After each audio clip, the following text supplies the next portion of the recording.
नमस्कार, मी अमृता दीक्षित। आम्ही ठाणेकर वृत्तवाहिनीमध्ये आपणा सर्वांचं स्वागत सादर करीत आहोत आतापर्यंतच्या ठळक घडामोडी। राज्यात माघी गणेशोत्सव मोठ्या उत्साहात पार पडला आहे। मंगळवारी गणपती बाप्पाचे आगमन झाले होते। आज 1.5 दिवसांनी गणपती बाप्पाला निरोप देण्यात आला। ठाणे येथील तलावपाली येथील विसर्जन घाटावर 1.5 दिवसाच्या गणपती बाप्पाचे विसर्जन करण्यात आले आहे। यावेळी विसर्जन घाटावर भाविकांची मोठी गर्दी झाली होती।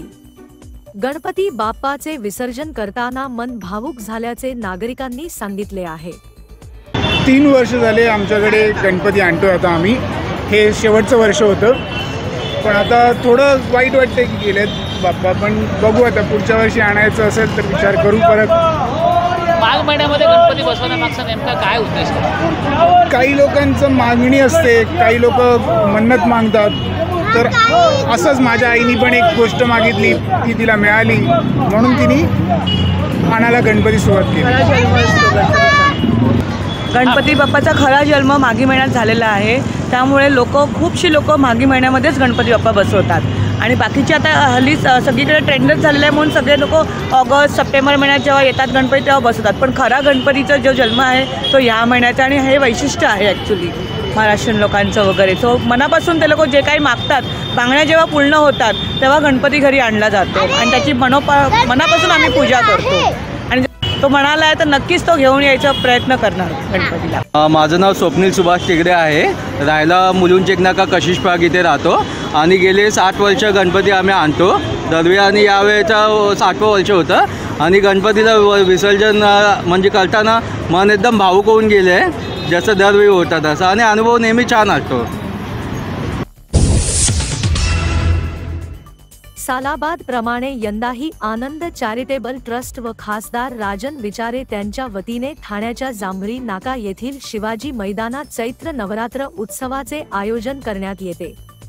यावर्षी सुद्धा जांभळी नाका येथील शिवाजी मैदानात चैत्र नवरात्र उत्सवाचे आयोजन आनंद चॅरिटेबल ट्रस्ट व खासदार राजन विचारे यांच्या वतीने करण्यात येणार आहे। त्यानिमित्त आज कळवा येथील मूर्तिकारांच्या कारखान्यात देवीच्या पाठपूजनाचा कार्यक्रम संपन्न झाला।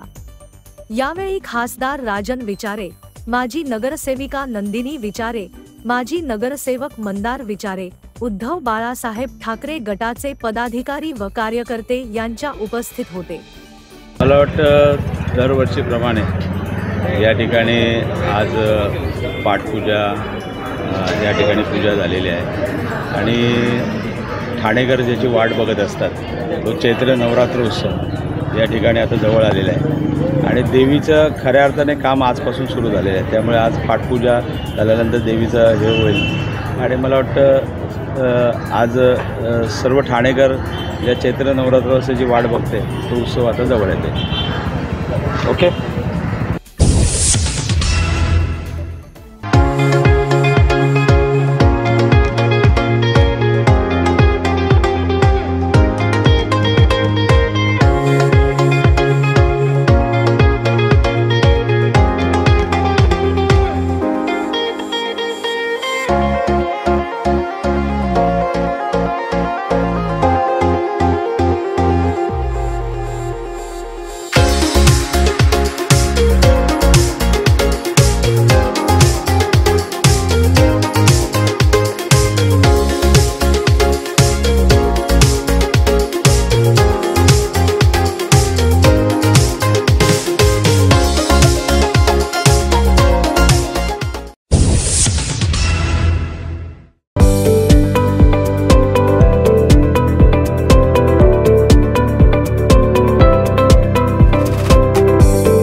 ठाणेकर मालमत्ता करदात्यांसाठी करातील व्याज माफी अभय योजना 31 डिसेंबर 2023 पर्यंत मालमत्ता करावरील 100% व्याज माफ, तसेच 1 जानेवारी ते 15 जानेवारी 2024 या कालावधीमध्ये मालमत्ता करावरील 75% व्याज माफ। त्याचप्रमाणे 16 जानेवारी ते 31 जानेवारी 2024 या कालावधीमध्ये मालमत्ता करावरील 50% व्याज माफ।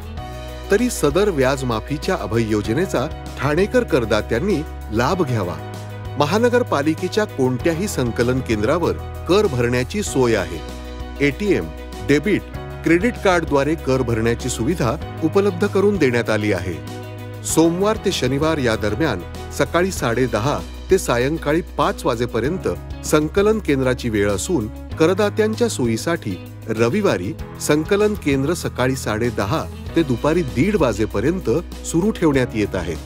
यासोबतच ठाणे महानगरपालिकेच्या propertytax.thanecity.gov.in या संकेतस्थळावर ऑनलाईन पद्धतीने मालमत्ता कर भरण्याची सुविधा उपलब्ध करून देण्यात आली आहे। तसेच गुगल पे, फोन पे, पेटीएम आणि भीम ॲपद्वारे आपला कर सुलभतेने जमा करू शकता। ठाणे महापालिका क्षेत्रातील सर्व करदात्यांना विनंती आहे की आपण या व्याज माफी अभय योजनेचा जरूर लाभ घ्या आणि आपला मालमत्ता कर लवकरात लवकर महापालिकेमध्ये जमा करून महापालिकेस सहकार्य करा। धन्यवाद। छत्रपती शिवाजी महाराज यांच्या जयंतीनिमित्त ठाण्यात शिवजन्मोत्सव सोहळा आयोजित करण्यात आला आहे। 16 फेब्रुवारीपासून सलग 4 दिवसांच्या या सोहळ्यात मुख्यमंत्री एकनाथ शिंदे, मराठा आरक्षण लढ्याचे नेते मनोज जरांगे आणि नरेंद्र पाटील यांचा मराठा भूषण पुरस्काराने गौरव करण्यात येणार आहे, अशी माहिती मराठा क्रांती मोर्चा सकल मराठा सार्वजनिक शिव उत्सव मंडळाचे अध्यक्ष रमेश आंबरे, मंगेश आवळे, संतोष सूर्यराम, चंद्रशेखर पवार, रक्षा यादव, चौधरी, युवराज सूर्यवंशी, गणेश पवार, धनंजय समुद्रे आदी मान्यवर उपस्थित होते। मराठा क्रांती मोर्चा सकल मराठा सार्वजनिक शिव उत्सव मंडळ ठाणे आयोजित शिवजयंती निमित्त यंदा 16 ते 19 फेब्रुवारी दरम्यान सायंकाळी 5 ते रात्री 10 वाजेच्या दरम्यान हा शिवजन्मोत्सव सोहळा श्री छत्रपती शिवाजी महाराज मैदानात आयोजित करण्यात आला आहे। या शिवजन्मोत्सव सोहळ्याचे यंदाचे 7वे वर्ष असून या सोहळ्यात विविध सामाजिक, सांस्कृतिक कार्यक्रमांची रेलचेल असणार आहे। सकल मराठा समाजातर्फे शिवजयंती उत्सव 2024 16 ते 19 महाराष्ट्राच्या खाद्य संस्कृती चव महाराष्ट्राची हा 16 ते 19 पर्यंत इथे आमचा कार्यक्रम आहे। तसंच 16 तारखेला हळदी कुंकू समारंभ आहे, 17ला चित्रकला स्पर्धा आहे आणि वक्तृत्व स्पर्धा आहे, 17ला 18ला पोवाडे व इतर कार्यक्रम आहेत। 19 तारखेला छत्रपती शिवाजी महाराज यांची जयंती मोठ्या उत्साहात साजरी व्हावी म्हणून आम्ही सकाळी 7:30 वाजता ठाण्यातल्या जी आमची रॅली असते त्याची सुरुवात सकाळी 7:30ला होणार आहे आणि संध्याकाळी आम्ही मराठ्यांचे शिल्लेदार हा भव्य दिव्य असा कार्यक्रम आहे।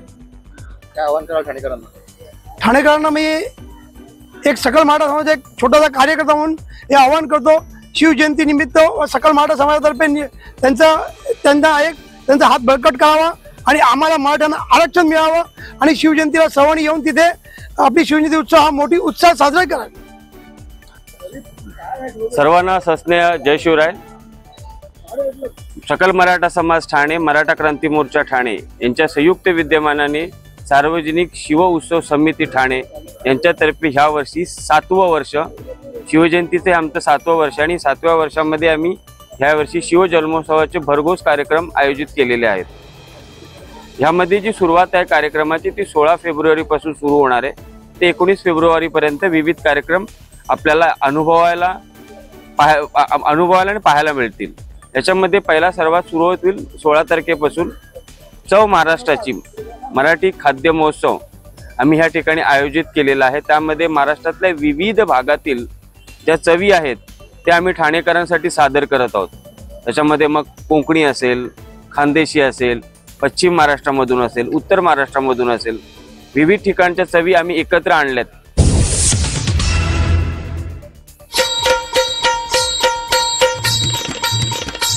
कला, क्रीडा, साहित्य आणि संगीत या कला क्षेत्रात अभूतपूर्व कामगिरी बजावलेल्या ठाणे जिल्ह्यातील अस्सल ठाणेकर कलाकारांना ठाण्याविषयी नेमकं काय वाटतं हे जाणून घेणार आहोत खुद्द त्यांच्याचकडून।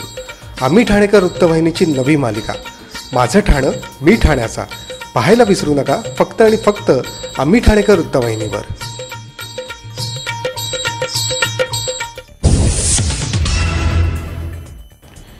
गोखल्यांची उसळ ते मामलेदारची मिसळ, तलावपाळीची भेळ ते उपवनला काढलेला वेळ, गडकरी रंगायतन ते काशीनाथ घाणेकर, आम्हाला अभिमान की आम्ही ठाणेकर. ठाणं ही बोलण्याची नाही, अनुभवण्याची गोष्ट आहे. ठाण्याच्या मातीतून आम्हाला जे संस्कार झाले, हनुमान वंशाच्या मातीतून जे संस्कार झाले, ते आम्हाला आयुष्यभर आज तागायत उपयोगी पडतात. कुठेही गेलं तरी आपलं ठाणं, माझं ठाणं ही भावना सतत मनात असते. आणि आज मी ठाण्याचा आहे, मला अभिमान आहे. आपण ठाणेकर आहोत याचा आपल्याला अभिमान आहे. आम्ही ठाणेकर.